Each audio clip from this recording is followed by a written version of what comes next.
যেদিন থেকে আপনি নিজেকে সত্যিই চিনে যাবেন, সেদিন থেকে আপনার আর কিছুই হারানো থাকবে না।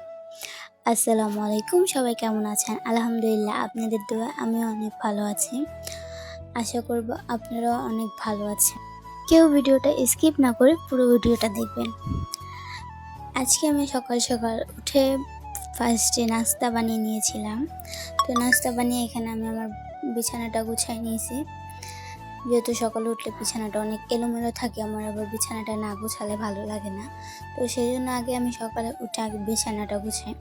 তো এখানে আমি সকাল সকাল উঠে বিছানাটা গুছিয়ে নিয়েছি। যেহেতু আমি অনেক সকালে উঠি, প্রায় 6টার দিকে উঠি। আমার হাজব্যান্ড যেহেতু কাজে যায়, তো তাকে আগে নাস্তা খাইয়ে তারপরে আমি আমার বাকি কাজগুলো করি। তো এখানে আবার সকালের জন্য চিংড়ি মাছের বড়া আর পুঁটি মাছ রান্না করছিলাম আলু পেঁয়াজ দিয়ে। তারপর আমার সকালের কাজটা শেষ হয়ে গেছে। তারপর এখানে বসে বসে আমি একটা বড়া খেয়ে নিছি। বড়াটা কিন্তু আসলে অনেক মজা হয়েছিল, অনেক গরম ছিল, এখন ধোয়া বের হইতেছে। এখানে আবার দুপুরের বাজার চলে আসছে। আমাদের জাতীয় ফুলকপি, শীতের ফুল, যেটাকে আমরা শীতের মধ্যে বেশিরভাগই শীতের মধ্যেই এই ফুলকপিটা খাওয়া হয়। ফুলকপি, সিম, এই দুটো জিনিস অনেক বেশি খাওয়া হয়। তারপরে এখানে আবার আমি একটু চা বসাইছিলাম, লাল চা, রং চা যেটাই বলেন। আমি কিন্তু আমার লাল চা একদমই পছন্দ না, আমি রং চা খাই না বললেই চলে। দুধ চাটা যাই একটু একটু খাই, আমার চা এখন এতটা ভালো লাগে না। এক সময় ছিল আমি অনেক বেশি চা খাইতাম, মানে চার পুরো লাভার ছিলাম। তারপর আস্তে আস্তে চার প্রতি এটা উঠে গেছে।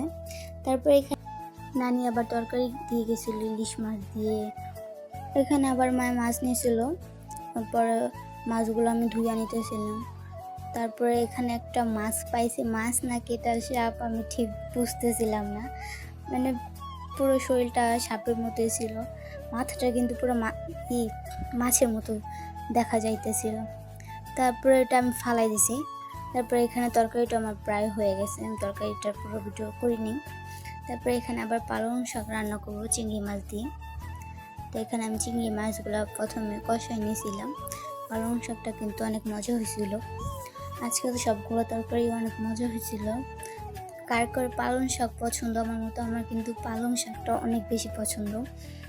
শুটকি দিয়ে বলেন, মাছ দিয়ে বলেন, বা শুধু ভাজি বলেন, আমার কিন্তু অনেক ভালো লাগে। তারপর এখানে গোসল টোসল করে এখানে আবার একটু ছাদে গিয়েছিলাম জামা কাপড়গুলো রোদ দিতে।